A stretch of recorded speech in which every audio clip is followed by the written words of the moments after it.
All right, we're downtown here at the Occupy Salt Lake, speaking with a Mr. I'm Ryan Kane. Ryan Kane? Yes. Excellent. All right. Alright, so this is Occupy Salt Lake City. What exactly are you protesting? This is phase one of a greater project. What we are kind of doing is getting everybody together and recognizing that we are all on that common ground, that we all share, or we're all being affected by a lot of the same things. Okay. And each individual experiences that a different way, and it affects each person a little bit differently. So they come from different points of view, but really there's a root of that, and that's how the government is playing into hands of private corporations and financial institutions, and their loyalty no longer lies with the civilians and the citizens of the country or the world. I mean, the governments are put in place to serve the people, and they are no longer doing that. And so this is phase one. Phase one is getting everybody together and finding that common ground. Phase two is what? Phase two? Can't get into that right now. Okay, so are you guys actually affiliated with Occupy Wall Street? Yes, this is the Occupy Wall Street movement of Salt Lake. So you're talking to the organizers over there, and there's a yes, we are in direct contact with members of Occupy Toronto, Occupy Wall Street, Global Revolution Live, and quite a few other occupations, depending on the person and where their friends actually are. The most consistent thing I've heard as far as complaints from people on Wall Street are student loans, but I find that student loans are one thing and they all link into the bigger picture. I mean, like, how might you be affected, whether or not you're living paycheck to paycheck, or your parents might be struggling on their mortgage payments? How I might be affected by what exactly? By the devalue of the dollar, by debt just racking up, by our country being in debt. I mean, if a small business were to not be successful and they fail, they go out of business, but these giant institutions are not running their businesses properly, and they're getting a welfare type assistance from the government in the form of a bailout. So how many politicians, or what politicians do you think are on the take? I think there's quite a few politicians that are lining up their beliefs with what the people as a whole are, and actually are recognizing what the people are saying, but we don't, as a group, don't endorse any specific politician. Okay. It's just, you know, if you want to come down and see what we're about, maybe implement that in what your goals are as a politician. If you want to return to being a public servant, excellent, we support you in that, but we won't officially endorse any specific politician. Okay. Do you by chance know what SEIU is? Acorn? Yes, I'm drawing a blank as of now, but I am familiar with it. Yeah, I'd have to get back there's to you some headlines yesterday that they were behind organizing Wall Street from day one.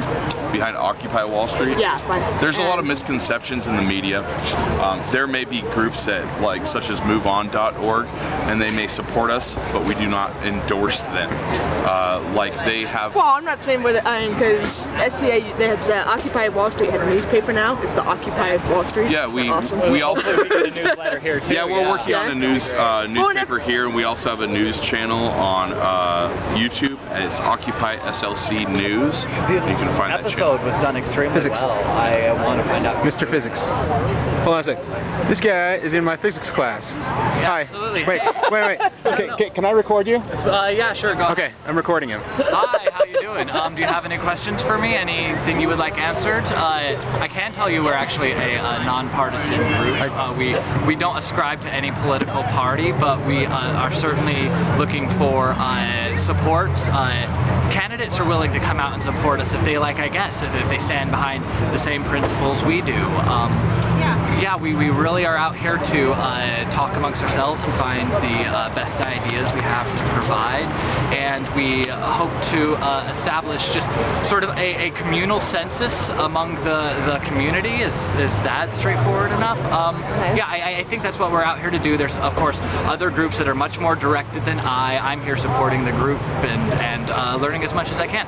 Cool. Do you guys know... I do have one question. Sure. How long would it take you to solve a boundary value problem of an electron in an infinite well with a finite perturbation at the center? That would, with my modern physics textbook, that would take me maybe an hour at this point. I need to review. All right, no, that's good. That's good. But Just curious. Yeah, infinite well, yeah, that's infinite well with a perturbation. That's sorry. The perturbation method will take me a bit longer. I haven't. Well, it's a little bump. See, it goes like this in the middle, and then it goes boop, up.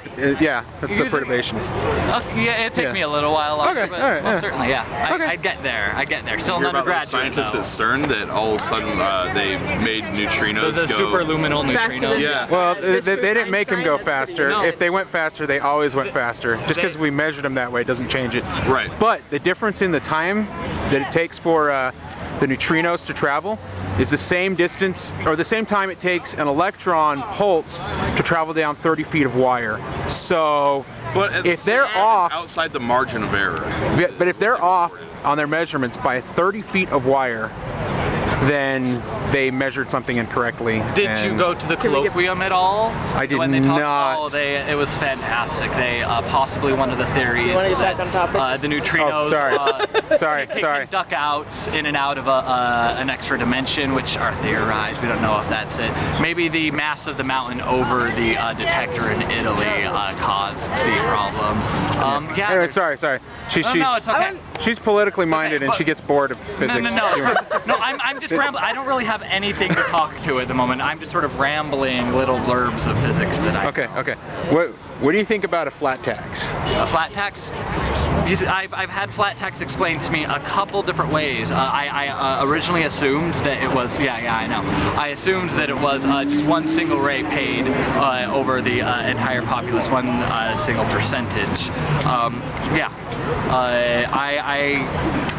I don't know if I support a flat tax yet. I'm willing to hear what other people say. All right. Do you guys, when the protest first started, I saw a lot of people with the Guy Fawkes mask. There was a good number of people from Anon. I'm not sure if they're like legitimately with Anonymous or anything like that. They're supporters of it not, though. I at least personally, I don't want us to be taken over by any anarchist groups. We really want a constructive process. Although I do find the things that Anonymous is doing like really interesting right now. I don't know if it's going to happen, but there was a threat that they were going to shut down the New York Stock Exchange as a part of Occupy Wall Street. Yeah, on the 10th. Although the video now says they're not going to do it.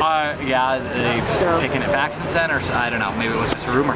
But it was mentioned, it was interesting. I don't know, we'll see what Anonymous has to do. They've been, I wouldn't say attacking transits in California, but because they censored protesters on the, I think the San Francisco mass transits, Anonymous actually hacked into, I think, government files and posted, I'm not sure if it was police force or if it was a security, but they basically posted their information online to protest San Francisco City, shutting down the Wi-Fi on the manned transit. I didn't say that. But so if they were able to, I mean, I don't know if they're able to at all, but if they were able to shut down the New York Stock Exchange, would you call them a terrorist? You know, it really depends to what extent. I wouldn't like to see all the money erased. I mean, because people do owe other people money. We do have a system that we've established, and I think we should retain some semblance of fairness. If we just say, let's forgive all debts, all money, no one has to pay anyone back for what they received in the past. And I imagine some period of mass chaos. Maybe I'm just delusional. Because the banks would also not have to pay anyone back. So all the debt that they owe to people with savings would be erased as well. Yeah, all savings and all home loans and all car loans. That would really be a huge problem. So no, I don't really support the straight up anarchy part of it, but I do think we can find what to do within the system. I definitely think if we come together just as a populace and talk about what we care about, then we will show up to vote. One very personal issue to me is redistricting, and I hope to mention that up because it affects everyone in Salt Lake City.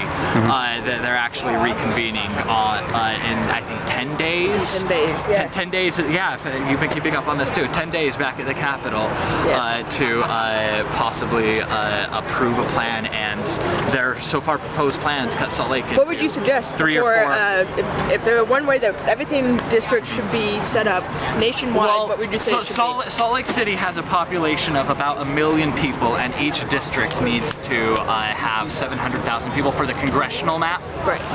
So you can't keep Salt Lake City or Salt Lake Valley completely whole. That's just sort of a pipe dream for those of us who live in the city. But I do think that it is important for communities to be kept together. So southern Utah should have its own, at least the majority of southern Utah should have its own district. The majority of northern Utah should have its own district. I would like to see legislatures right now that are saying that you have to have both suburban and urban. Yeah, they want both urban and rural because they want legislators to care about both I guess standpoints. They want politicians to care about both the opinions of the rural people and the urban people, but that doesn't really make sense to me because they have they're completely different lifestyles. Well, we do have different interests. Not just that we have different lifestyles, but we want to be able to stand with people who are in our community. I want to be able to go around to my neighbors and say, hey guys, this is what I feel is going on in our society. And if you cut Salt Lake City into 3 to 4 districts, it's so much more difficult to do. It's something that we can't let happen. So I don't know. I hope to bring it up, and hopefully people will feel the same way as. I'm sure I'm not the only one who's been paying attention to redistricting. I'm sure people all around have. So if it's something that we can make an issue for Salt Lake City, I actually went to a protest up at the Capitol building this last Monday, which was done by a lot of the redistricting organizations, those organizations that really pay attention to it. And it's mostly people at least 30 to 40 years older. There's me and maybe 5 other people under the age of 30 there, and I mean it's not really something that our generation has paid a lot of attention to, but it affects everyone in the valley, every single person, and it affects rural people too. I'm sure people out in St. George, or Landing, or Vernal, or people who live up by Bear Lake, they don't want to be lumped in with downtown Salt Lake City.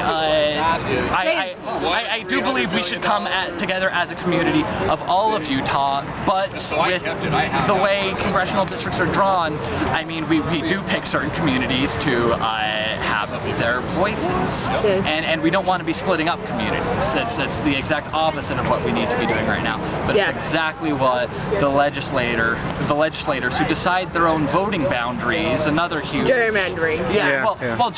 Gerrymandering is doing it specifically for political gain, which is what I do think they're doing, but the fact that they're the ones who have the most to benefit out of redistricting, whether they're doing it correctly or not, makes them they automatically have an interest in their own gain, if that makes sense.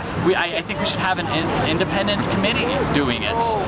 Someone who is by an established organization that's proven to be nonpartisan, and if they do a bad job, we can fire them as opposed to legislators, which we all have to get together. You against big business by chance? I am against big business with bad practices. How about I put it that way?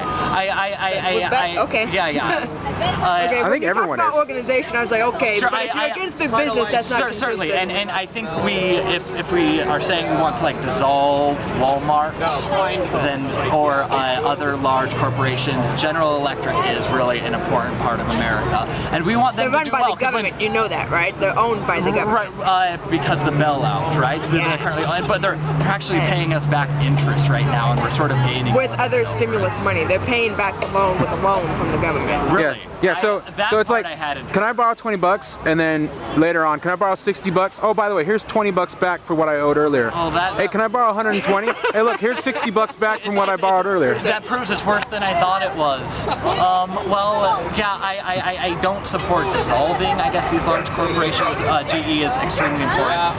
is a structure in America, but they should be paying taxes. They should be paying contributing to our society. And I know they invest in solar energy and other things that are beneficial. They provide us with appliances and make our lives easier so we can focus on the more important things in life. But at the same time, they're taking advantage of the financial system, and they're taking advantage of the workers, consumers, and the middle class. If you get the government out of business, I think it would certainly help. But so you plan on camping out all next week? Yeah, not all next week. I really have to get permission from my girlfriends. Yeah, I know. No, tomorrow night I'm going to be here for sure. She would be so unhappy if I'm here every single night. She would be pissed off. Awesome. I would love to be here every single night. Yeah. So maybe I can stagger it every other night as long as fall break goes. After fall break, I'm really gonna have to figure out how I'm gonna prioritize, because I still want to be involved in this. But I mean, with classes, school, man. School's most important. School is right now. School is the #1 priority. But this finally gives me something that I'm excited about, and something that I can do outside of school and outside of, I guess, hanging out with kids and doing other great things. But that can be done here, and it can be done for more productive purposes.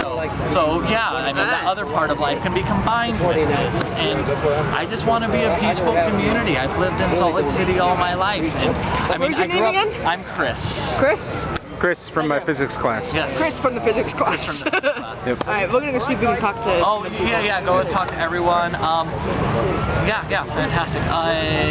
I don't know how much you actually want to post that online. It's not all worth much. I talked about physics for a little while. It's YouTube. Chaotically, very chaotically. All right, say goodbye. It's okay. I don't mind. But, yeah, see you later.